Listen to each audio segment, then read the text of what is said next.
Hello students, अब हम पढ़ेंगे हार्ड करेंसी के बारे में। ये एसोसिएटेड कंसेप्ट्स हैं एक्सटर्नल सेक्टर चैप्टर नंबर 11 इन पल्सरी इकोनॉमी। इससे पहले मैंने आपको कुछ कंसेप्ट इसमें समझा दिए हैं। चलिए हम स्टार्ट करते हैं। तो हार्ड करेंसी क्या होती है? ये वो मनी होती है जो कोई भी नेशन इश्यू करता है, जो इकोनॉमिकली और पॉलिटिकली स्टेबल होती है। जैसे हमारा रुपी, यूएस का डॉलर, यूरोपियन यूरो। तो कोई भी मनी जो एक हार्ड फॉर्म में है, आप एक नोट यूज कर रहे हैं ना, जो रिजर्व में भी रखा जा सकता है, जिससे गुड्स और सर्विसेज खरीदे भी जा सकते हैं, जिससे पेमेंट की जा सकती है नॉर्मली, जो हम सब करेंसी यूज करते हैं, that is called hard currency. इसके बाद सॉफ्ट या वीक करेंसी किसको कहते हैं? ये वो करेंसी होती है जो बहुत सेंसिटिव होती है, जो फ्लक्चुएट होती रहती है इकोनॉमिक सिचुएशन के अकॉर्डिंग कंट्री के, और इनकी हाई वॉलेटिलिटी होती है एक्सचेंज रेट की। और ये होती है अनडिजायरेबल किसमें? फॉरेन एक्सचेंज होल्डर में, यानी कि फॉरेन एक्सचेंज में ज़्यादा ये यूज़ नहीं की जाती है ये करेंसी। तो ये होती है आपकी सॉफ्ट करेंसी। इसके बाद हॉट मनी क्या होता है? ये एक ऐसी करेंसी होती है जिसको बहुत जल्दी से और बहुत रेगुलरली मूव कर सकते हैं फाइनेंशियल मार्केट में। यानी कि अगर इन्वेस्टर के पास कोई भी शॉर्ट लैक है करेंसी का, तो शॉर्ट टर्म इंटरेस्ट रेट के ऊपर ये करेंसी वहाँ पर यूज़ की जाती है और कंटिन्यूसली शिफ्ट होती है कंट्रीज़ में ये। और लो इंटरेस्ट से क्या होता है, हाई इंटरेस्ट रेट भी इसके पहुँच जाते हैं, इसलिए इसको हॉट मनी के नाम से जाना जाता है।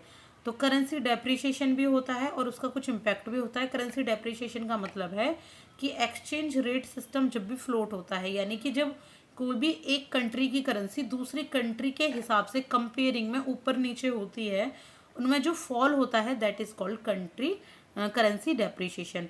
इसका बेनिफिट भी है कि इससे एक्सपोर्ट बढ़ जाता है। देखिए, अगर इंडिया में मान लीजिए डॉलर 80 का था, 75 का हो गया, 75 का, और एक्सपोर्ट करा किया है हमने अमेरिका को, तो अमेरिका को तो सिर्फ और सिर्फ क्या 75 रुपीज़ के हिसाब से डॉलर देने हो रहे हैं ना। तो इससे क्या होगा, एक्सपोर्ट बढ़ेगा हमारे यहाँ पर। और एक्सपोर्ट क्या होगा, इंटरनेशनल मार्केट में चीपर हो जाएगा, यानी कि सस्ता हो जाएगा। इसकी नेगेटिव्स क्या है कि इम्पोर्ट कॉस्टलियर हो जाएगा हमारे यहाँ पर, क्योंकि हमें ज़्यादा पैसे देने होंगे एक जब भी हम इंपोर्ट करा रहे हैं दूसरी कंट्री को, चाहे वो एडिबल ऑयल या कोई भी दूसरी चीज़ें हो सकती हैं। जैसे इंडिया में एक पेन है 20 रुपये का, और $1 है 80 रुपये का। मान लीजिए $1 हो गया 85 रुपये का हमारे लिए, तो यानी कि करेंसी डेप्रिशिएशन हुई। करेंसी डेप्रिशिएशन का मतलब है कि डॉलर का रेट हमारे लिए बढ़ गया।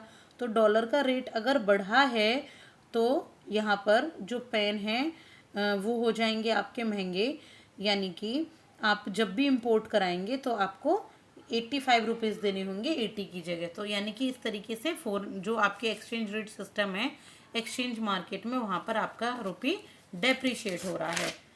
इसके बाद देखेंगे करेंसी वार क्या होता है। देखिए, करेंसी वार इसको एक कॉम्पिटिटिव डिवैल्यूएशन भी कहते हैं। डिवैल्यूएशन की कंपटीशन की वजह से जो करेंसी है वो डिवैल्यूएट हो गई है। ये क्या होता है, दो या दो से ज़्यादा नेशन के बीच में जब उनका एक्सपोर्ट अट्रैक्टिव होता है मार्केट में, कौन से मार्केट में? एब्रोड, यानी कि बाहर, आउट ऑफ इंडिया के मार्केट में जब एक्सपोर्ट अट्रैक्टिव हो और जो डोमेस्टिक इकोनॉमी है वो भी बूस्ट कर रही हो, तो एक्सपोर्ट भी अब अच्छा होना है और डोमेस्टिक इकोनॉमी को भी बूस्ट करना है, तो वहाँ पे करेंसी वार होता है।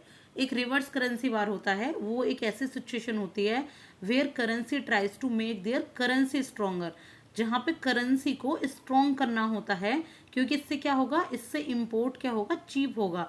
तो देखिए, जब भी करेंसी डिवैल्यूड होती है इम्पोर्ट होता है हमारे लिए महंगा, लेकिन जब भी करेंसी एप्रिशिएट होती है, यानी कि करेंसी वार जब भी रिवर्स होता है, करेंसी एप्रिशिएट होती है, तो क्या होता है, इम्पोर्ट सस्ता होता है। इसके बाद है एक जे कर्व। देखिए, जे कर्व एक ऐसी इकोनॉमिक थ्योरी है जहाँ पे जो ट्रेड डेफिसिट है वो बहुत ज़्यादा बर्सन हो जाता है, यानी कि ख़राब हो जाता है आफ्टर द करेंसी डेप्रिशिएशन।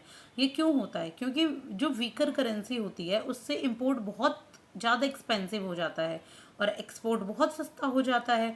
तो शॉर्ट टर्म इम्पैक्ट इसका ट्रेड बैलेंस ख़राब होता है, लेकिन लॉन्ग टर्म में ट्रेड बैलेंस इसमें इम्प्रूव होता है अगर करेंसी को डेप्रिशिएट किया जाता है। तो ये होता है, ये जे की फॉर्म में है, बैलेंस ऑफ ट्रेड, ये पहले यहाँ डेफिसिट होता है। शॉर्ट टर्म में डेफिसिट है जब भी कोई करेंसी क्या होगी आपकी, डेप्रीशिएट होगी, तो यानी कि आपका जो एक्सपोर्ट है वो तो बढ़ेगा, लेकिन बाद में लॉन्ग टर्म में ये ट्रेड बैलेंस इंप्रूव हो जाता है, एक्सपोर्ट ज़्यादा होने लग जाता है, ग्लोबली मांग ज़्यादा आने लगती है, तो उसके बाद करेंसी को अप्रिशिएट किया जा सकता है। इसके बाद है करेंसी स्वैप एग्रीमेंट। तो ये कैसा एग्रीमेंट है? इट इज़ एन एग्रीमेंट और contract to exchange currency with predetermined terms and conditions. पहले से ही कुछ टर्म्स और कंडीशंस तय की हुई हैं मार्केट में, उसके अकॉर्डिंग जो एग्रीमेंट लिया जाता है कि करेंसी को इस तरीके से एक्सचेंज किया जाएगा। ये क्या है? It is effectively loan made by a country with an agreement that debt will be repaid with interest by the other country in its domestic currency। ये इफेक्टिवली क्या होता है? ये एक तरीके से लोन होता है जो कोई भी कंट्री के साथ ना एक एग्रीमेंट होता है कि जो डेट लिया है दूसरी कंट्री ने वो उस कंट्री को इंटरेस्ट के साथ पे करेगी। तो this is called currency swap agreement. कि मान लीजिए कि इंडिया ने लोन लिया है अमेरिका से और अमेरिका लोन दे रहा है इंडिया को, तो इंडिया डॉलर पे कुछ इंटरेस्ट रेट भी देगी, that is called currency swap agreement. यानी कि उसका डॉलर इंडिया के पास आ रहा है तो इंडिया क्या करेगी, जब भी पेमेंट करेगी तो उस पर कुछ इंटरेस्ट भी देगी। ये जो स्वैप ऑपरेशंस हैं इसमें कोई भी एक्सचेंज रेट नहीं होता है, ना ही कोई मार्केट रिस्क होते, सिर्फ और सिर्फ इसमें क्या होता है, एक इंटरेस्ट पेमेंट की जाती है एडवांस में। एग्जाम्पल इसके, जैसे इंडिया ने साइन किया करेंसी स्वैप एग्रीमेंट श्रीलंका के साथ 2022 में, ताकि श्रीलंका डील कर पाए अपने वीओपी क्राइसिस से, जो भी बैलेंस ऑफ पेमेंट क्राइसिस हुए थे। जैसे ये देखिए कंट्री ए है, ये कंट्री बी है।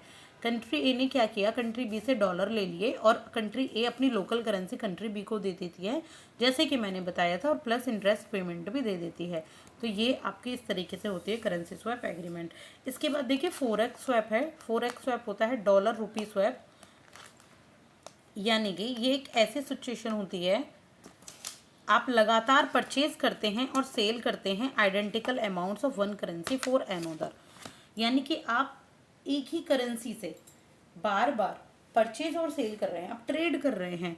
जैसे डॉलर और रुपी का स्वैप होता है, तो आरबीआई का क्या कर रहा है, आरबीआई बैंक को डॉलर दे रहा है और जो रुपी उसको मिल रहे हैं जो फॉरेन इन्वेस्टर्स के थ्रू। तो ये इससे क्या होता है, इंक्रीज हो जाता है डॉलर मार्केट में, जिससे करेंसी अप्रिशिएट होती है हमारी, और उससे क्या होता है कि जो इंपोर्ट करते हैं वो थोड़ा सस्ता बैठता है और एक्सपोर्ट से हमें ज़्यादा इनकम होती है। इसके बाद एक होता है डच डिजीज़। तो डच डिजीज़ क्या है, देखिए ये एक ऐसा फिनोमिनन है जहाँ पे कोई भी कंट्री विटनेस करती है ग्रोथ, किसमें ग्रोथ, नेचुरल रिसोर्सेज में ग्रोथ जो होते हैं, ऑयल रिजर्व्स में। जब कंट्री स्टार्ट करती है एक्सपोर्ट करना और दूसरे लोगों के साथ में, तो इससे क्या होता है, जो एक्सचेंज रेट होता है यानी कि जो करेंसी है वो होती है appreciate. This is called Dutch disease. ये क्या करता है, ये लेकिन डिस्करेज करता है डोमेस्टिक मैन्युफैक्चरिंग इंडस्ट्री को, यानी कि एक्सपोर्ट में ज़्यादा फायदा है इसमें। और इससे क्या होता है, किसी भी कंट्री के खुद के अंदर जो मैन्युफैक्चरिंग इंडस्ट्रीज़ हैं डोमेस्टिक, उनको डिस्करेज करती है। और इससे क्या होता है, अनएम्प्लॉयमेंट को भी ये बढ़ाता है, क्योंकि सारा सामान तो इसने एक्सपोर्ट ही कर दिया। इसके बाद है कुछ टर्म्स हैं, ये देखिए गुइडोटी ग्रीन स्पेन रूल। तो ये एक तरीके का इकोनॉमिक प्रिंसिपल है, ये आपको खुद पढ़ के समझ आ जाएंगे, बहुत ईजी है, कि कोई भी country should hold enough foreign exchange rate to cover its short term external debt obligations. यानी कि ये एक ऐसा रूल है गुइडोटी ग्रीन स्पान रूल, कि एक इकोनॉमिक प्रिंसिपल है जो ये सजेस्ट करता है कि एक कंट्री को ना इतना फॉरेन एक्सचेंज रिजर्व रखना ही रखना है अपने पास में। अगर कभी भी इसको शॉर्ट टर्म एक्सटर्नल डेट चाहिए, कर्जा चाहिए, तो उससे ये ले सकता है। तो ये रूल होता है। एक है बिग मैक इंडेक्स। तो ये भी एक इकोनॉमिक इंडिकेटर है जो ये मेज़र करता है कि जो डिफरेंस होते हैं परचेजिंग पावर में दो कंट्रीज़ के बीच में, तो जो भी प्राइस होते हैं दो कंट्रीज़ के बीच में, उसका जो डिफरेंस है ट्रेड का, वो होता है ये बिग मैक इंडेक्स। तो एक तरीके से एक्सचेंज रेट होता है जो पीपीपी से ज़्यादा होता है, परचेजिंग पावर पैरिटी से। इसके बाद है कुछ term, net internationalisation investment position, और है लिबरलाइज लिमिटेज स्कीम। तो आप ये खुद पढ़ेंगे तो देखिए बहुत इजीली समझ आ जाएंगी। तो ये नेट इंटरनेशनल इन्वेस्टमेंट पोजीशन क्या होती है, ये गैप मेजर करते हैं किसी भी कंट्री, दो या दो से ज़्यादा कंट्री के बीच में जो भी फॉरेन असेट या फॉरेन स्टॉक जो होती है नेशनल असेट्स की, तो उनके बीच में कितना गैप है, किसमें, असेट्स और लाइबिलिटीज़ में। ये क्या करते हैं, ये चेक करते हैं इस चीज़ को। A nation with positive NIIP is a creditor nation. अगर किसी का NIIP पॉजिटिव है यानी कि असेट्स उसके पास ज़्यादा है, लाइबिलिटी कम है, तो इसका मतलब वो क्रेडिटर नेशन है। और किसी के पास अगर असेट्स कम है और लाइबिलिटी ज़्यादा है तो वो एक नेगेटिव या एक डेटर नेशन माना जाता है, जैसे कि आप इंडिया को भी कह सकते हैं। लिबरलाइज्ड रेमिटेंस स्कीम होती है LRS, ये एक ऐसी स्कीम है जिसको RBI ने इंट्रोड्यूस किया 2004 में, और जिसके अंडर जितने भी रेजिडेंट इंडिविजुअल्स होते हैं, चाहे वो माइनर हो, तो फ्रीली वो रेमिट कर सकते हैं कितना $2,50,000 2,50,000 का पर फाइनेंशियल ईयर। यानी कि वो लोग प्राप्त कर सकते हैं जो भी इंडिया में रह रहे हैं या जो इंडिया के बाहर कमा रहे हैं, 2,50,000 तक का $। तो रेमिटेड मनी को किस लिए यूज़ किया जाता है? ये जितने भी एक्सपेंसेस होते हैं, travelling, medical treatment, study, gift, donation, इसमें समझ रहे हो रेमिटेंसेस क्या होते हैं, जो दूसरे लोग फॉरेन में कमा के इंडिया में भेजते हैं या कि अपनी कंट्री में भेजते हैं, दैट इज कॉल्ड रेमिटेंसेस। तो ये है आपका चैप्टर नंबर 11 जो कंप्लीट हो चुका है।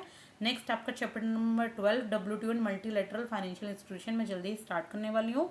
तो प्लीज़ लाइक कीजिए, शेयर कीजिए और सब्सक्राइब कीजिएगा। Thank you so much.